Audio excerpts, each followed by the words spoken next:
magic mirror on the wall. Who is the fairest one of all?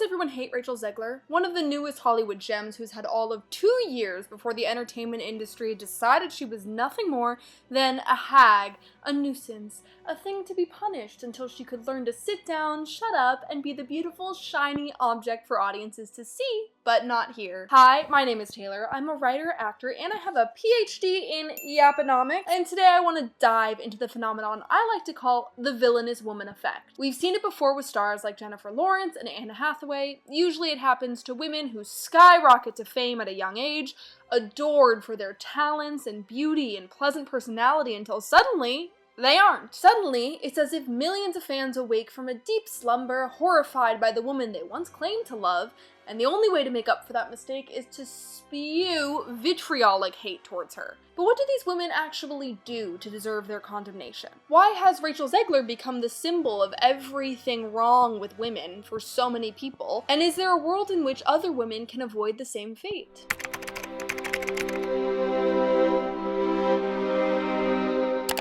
Our tale begins 3 years ago. Harry Styles has spit on Chris Pine, Ned Fulmer is about to be exposed, and the D23 Expo was happening in Anaheim, California. Disney adults were tuning in with bated breath to see what new big-budget nostalgia bait projects were on the roster, and there, upon that convention hall stage, appeared two of the most beautiful leading ladies in Hollywood, ready to present a 30-second teaser that fans would surely receive with joy and excitement. Oh, forgive me, I'm very, very wrong. This story doesn't turn out that way at all. No, it seems that people hated the prospect of this film almost immediately. Well, could that be because we shouldn't just be remaking old IP left and right? Could it be because the original fairy tale uses anti-Semitic and ableist tropes to further its narrative? No, it seems that the initial dislike of the film was that Rachel was herself. The onslaught began after a series of interviews given on that ill-fated day in Anaheim. Rachel and her co-star Gal Gadot were fulfilling their required press quota, hoping to generate buzz for the feature. Unfortunately, audiences did not respond well. From passionate Disney adults to internet drama channels, the world could not pick apart these interviews fast enough, calling Rachel anything from annoying to insufferable to excessively woke, all because of this. I just mean that it's no longer 1937, and we absolutely wrote a Snow White that she's not going to be saved by the prince. She's not going to be saved by the prince, and she's not going to be dreaming about true love. She's dreaming about becoming the leader she knows she can be, with a guy who literally stalks her. Yeah. Weird. I remember seeing these for the first time over 2 years ago now and thinking, okay, cool, and that was it. It's exactly what I would have expected from a live-action remake of this fairy tale. Kind of vague descriptions and mostly focused on the story being less centered around a prince and more about empowering young women. Made sense to me. Riddle me gobsmacked when I found out most people did not think this was a normal interview. Armies of Snow White fans came out of the woodwork. For 85 years, I hadn't seen one person defend Snow White. Welcome back! Today we are talking about the TikTok ban. Or really even talk about the original film beyond, oh yeah, that forest scene was scary as hell. Until Rachel Zegler got online and made a joke that the prince literally stalks her in the original movie, which, hey guys, have you ever met anyone under 27? Do you know how often we say things that are, literal when in fact they're not? I'm literally dying. But you'll never hear my story. Gen Z's sense of humor is rooted almost exclusively in hyperbole and sarcasm, so it really isn't that big of a deal for an actress in her early 20s to make a joke about the plot like this. But the internet did not like this approach. There was an immediate uproar of disdain towards Rachel, saying that she shouldn't be playing the princess if she didn't even like the film, which isn't true, by the way. There are plenty of interviews where Rachel gives sincere answers about the privilege and the honor it is to play the first ever Disney princess. It was just so exciting from the word go, and so I feel very blessed to be a part of something that seems to be very important to a lot of people, including myself. Conversations conversations where you can tell that she's grateful and excited to be portraying someone so iconic. What was most alarming to me was the blatant scorn toward Rachel for something she wasn't in charge of. As an actress, she has zero control over which movies she is chosen for and what those movies are about. In fact, Rachel said when she auditioned, she didn't even know what it was for. She didn't realize she was auditioning for Snow White because Disney was using coded scripts to protect the project from getting leaked. All she did was give an audition that the production team must have enjoyed. But the public couldn't stand her. Whether it was for her style of promoting a story that relied on saving oneself instead of being rescued by a prince, or merely because of who she is, outspoken, passionate Latino woman who believes the privilege to make art as a living comes with a responsibility beyond simply entertaining people with shiny slime movies. Whatever the reason for people's dislike of her, it started from the moment she started promoting Snow White.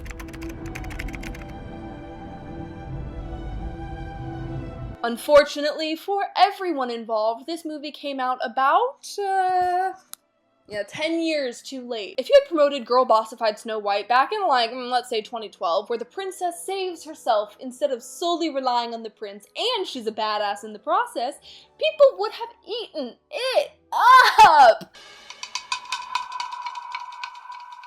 But as our social ideology backslides, this adaptation of a classic fairy tale was heavily frowned upon. People felt betrayed by Disney and angry at Rachel. Why would Disney ruin their original princess?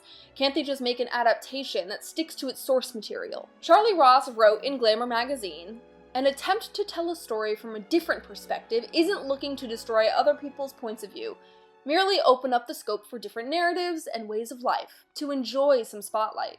I want to dive into adaptations as a larger concept in a future video, but I think this is a really important glimpse into the two schools of thought. Some, like Ross, believe adaptations are opportunities to expand a body of work, explore some new element of a beloved story, and make room for new voices to contribute to that artwork. Others seem to think adaptations that stray from the source material at all are sacrilegious, a bastardized version of something that was near perfect in its original form. Even though, by definition, to adapt means to modify and change something to fit new conditions, it's as if a personal betrayal has occurred anytime a piece of media strays from their individual perception of what would have been the perfect adaptation. When it comes to this version of Snow White, Disney and Rachel have somehow offended hordes of people by changing the story from the cobweb-covered 1937 film and the dust-encrusted tale of 1812. One of the reasons this backlash was so aggressive is due to the rise in the soft woman rhetoric on social media. With the surge in cottagecore aesthetics that promote traditional female roles, tradwife discourse, and alt-right propaganda delivered through the wellness niche, being a strong woman has become less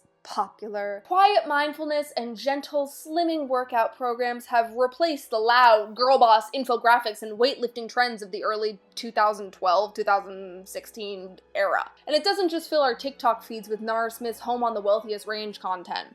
It affects every element of our lives. The more social content we consume that encourages women to be soft and gentle and make bread, the more mainstream media is going to reflect this ideology. It won't always be obvious. There isn't going to be an Avenger called Madam Wife, but it will show up in subtle ways, like wearing milkmaid dresses at the club, which, cool, love it. Or women's bodies being governed at the federal level instead of allowing every resident in the freest nation on earth to choose when and how they receive healthcare. Who said that? Well, in the media, it comes through negative reviews, box office numbers, production shutdowns, so on and so forth. And as the ideological gap widens, the middle ground becomes more and more tricky to get a footing on. If you had said, we're making Snow White live action, and the prince is gonna kiss the presumed dead corpse of a 13-year-old girl back in 2016, women would have grown a new Walt Disney Jurassic Park style using DNA from his frozen head, just to murk him again as a symbol of how anti-girl boss that movie sounded. But today, people can't even get over the idea that Snow White isn't played by someone who's 100% an Aryan actress. Conservative radicalization normalizes the less extreme conservative beliefs. Right now, we have the loudest voices of conservative ideology spewing extreme beliefs on a casual basis, which makes it much easier for the everyday citizen to get on board with middle ground anti-equality beliefs. I've seen it all over my social media channels since 2020, maybe even earlier. Women proclaiming that somehow feminists are taking it too far, that not all women want to work or be independent, and it's okay for some women to want to get married and have children and become the family caretaker. And the issue with that is, girl, who's stopping you? I mean, I agree, it is okay for you to want those things, but it's not like wanting any of that was ever off the table. And by acting like you're reclaiming something stolen from you, you're deepening the ultra-conservative narrative that women's liberation has gone too far when we aren't even fully equal yet! I agree that it's your right to be soft-spoken, find a man you love, and settle down, but when you act like I should also want that, or you frown upon my muchness, my loudness, my desires to be big and heavy and bold, you erase all the work that my mother and grandmothers and great-grandmothers have done screaming at a system and endangering their lives just to give you the option for something other than wifehood. One of my grandmothers became a business owner just years after it was legalized for women to have a bank account of their own, and my other grandmother had to assimilate to the New York City public school system as a Latina woman during the time that busing programs were instituted because schools were still so segregated. That's less than 50 years ago, babe. This is not some far-off history. We don't live in a futuristic utopia where women all have billions of dollars because they get equal pay at jobs that have the perfect hiring ratio between genders. We live in a world where women, especially women of color, are denied basic education, sexualized before they hit puberty, neglected and by a lack of proper health care. All in a country that claims to be the most free, the most righteous, and the most godly. And I know this may feel extreme in connection to a couple of movies, but art is how our society is shaped. Yes, even a Disney movie has an impact on our society. If young children go to see a movie where a woman is quiet in the face of a great challenge and doesn't stand up for herself but swallows her thoughts or sits on the back foot waiting for a romantic other to save her, what kind of lesson does that teach? I know you, at your big adult age, find it offensive that you can't watch a white woman recreate Snow White frame for frame, but if you really can't stomach the version where a non-white actress tells a slightly different version of a fairy tale, maybe just watch the original cartoon. It's not like anyone is stealing that from you. You can still go enjoy this version, but instead you decided to bash an actress in her early 20s who had zero creative control over the movie she was cast in, and further, had zero say in how one of the largest media corporations in the world wanted to promote it. Rachel Zegler is not the first woman to endure this vilification process. It's honestly become sort of a brutal rite of passage for all rising female stars. Like hazing, but on an international scale where millions of digital ghosts haunt you at your every waking hour. Yeah, it sounds awesome. Right now, at least 5 other young women are being hung like piñatas so the internet can take turns trying to break them apart. And if you're sitting there thinking you're innocent of this line of thinking, maybe put down the defensive shield and do some more soul searching, because I've done it. I did it about Twilight at 13 years old, and here I am making video essays in defense of Twilight. Why? Because I realized the mistake I was making, criticizing something for the sake of criticism, following an algorithm down a path of negativity, because it's really hard to silence the voices around us, especially with how easy we can access thousands of other people's opinions. But when you actually start to listen to those voices, they are all spewing the exact same thought. TikTokers jumping on a bandwagon of hate because negative discourse produces higher view counts. Rage-baiting comments by claiming they have a hot take that's the most milquetoast opinion formed with less than 1% of their brain power. All they have to do is click record and churn out a "Guys, do we all think Rachel is low-key giving annoying pick-me on this press tour?" and sit back as millions of people mindlessly engage. But constantly reinforcing this simplistic, harmful way of thinking grants permission to some who want to see a world in which women fit an archaic standard. A friend sent me this article published in the right-wing magazine, Evie, which picks apart Zegler's performance of Lucy Gray in the Ballad of Songbird Snakes, that I think highlights the way that casual cruelty toward women for clout has had a much more negative impact than some people think. Jade Martin writes, "Lucy was a terrified, trembling bird who was facing a death sentence. In the film, Zegler played Lucy as Snow's equal, someone who was disagreeable and blatantly challenged him. It's absurd to think a girl, performer meant to captivate large crowds no less, would be this formidable rather than docile in such a situation. Her attitude completely erased the romantic tones of the book. There are a few issues I have with Martin's point of view. The first is that her personal interpretation of Lucy Gray is the only interpretation. I can't tell you how to read Suzanne Collins' work, and though I think she makes her personal and political beliefs crystal clear in the writing, every reader is free to interpret the material the way that they want. For Martin, Lucy seems to be a soft and delicate thing, while for me, she was flamboyant and cunning. Those differences may be irreconcilable. But for Martin to say that Rachel's interpretation, and therefore Lionsgate's interpretation of the character, was formidable is misreading of the film. Lucy Gray's cinematic presence is full of charm and wit and bravery, but it's also youthful, girlish, and trusting. But for Martin, there was something deeply wrong with how Zegler expressed femininity in the role. By making Lucy as assertive as Katniss, they made Lucy meaningless and ultimately useless. Yes, making a female character power-hungry and angry instead of layered and feminine can render her narratively useless. There's a repressed animosity she holds towards womanhood that she can't seem to surmount, and it's truly heartbreaking. Rachel not only robbed us of a feminine Disney princess, but also distorted the one I've always regarded as the true princess of the Hunger Games. Martin falls into the trap that social media has been perpetuating in recent years by oversimplifying womanhood into two camps. Katniss, strong and harsh, and Lucy, soft and graceful. She describes Lucy Gray over and over as feminine, but what does that even mean? By using feminine to describe her personality, her essence, she's implying that Lucy Gray in the book is the right way to be a girl.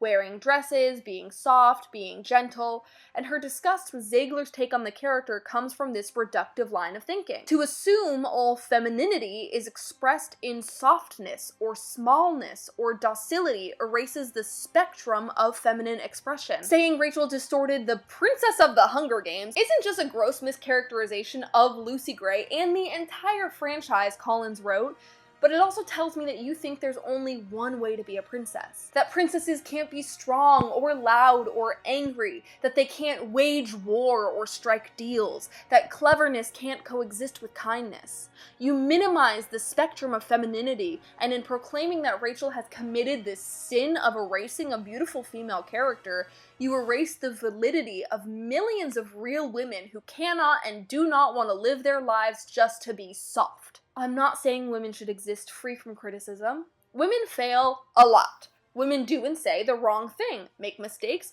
mess up catastrophically, and should be held accountable for that. But women also do have a significantly smaller margin of error to fit themselves into. Women are asked to walk the line of being almost perfect, but never actually perfect because that's threatening and annoying. Rachel Zegler's mistake was delivering the elevator pitch that Disney gave her on the red carpet. Her mistake was believing her art is political regardless of the art she's making. Her mistake was being Latina. Her mistake was being very young and being fully, completely, openly, authentically herself as much as possible in an industry that demands women become docile, robotic, flawless versions of themselves. And if that's the mistake she made, then I hope to make as many mistakes in my lifetime. If you can have one of Snow White's wishes come true, what would it be? Oh, that's a very good question. Snow White does have a lot of wishes. She throws them all into her well. I think it would be that everybody was kinder to each other. I think everybody needs that nowadays, that we set aside our differences, because what we can inherit by putting aside the things we disagree on is bigger than any of us could ever imagine. Thank you so much for watching this video. Wow. What a big one. I know that there are going to be people saying, but you left this part out, but you left that part out. Frankly, I think there's so much to go through in this whole situation, and I feel I investigated what I wanted to investigate and what I think I am authorized to investigate. The other thing that I think is that when Rachel Zegler signs a contract to be an actress, she doesn't sign away her right to free speech. So instead of commenting the hate that I fear this video is gonna get, because I'm talking about women being, you know, women, let's just all comment. Let's all comment. Our favorite sweet treat to have after a long day, because I might need one after I upload this video. If you would like to follow me on social media, you can. Instagram, TikTok, whatever it may be. Letterboxd, of course. Oh my god, how could I forget? Please let me know what else you would like to see from me. I have a few video ideas in my noggin, but I would love to hear your suggestions or your requests or what you want to watch from me. Okay, goodbye!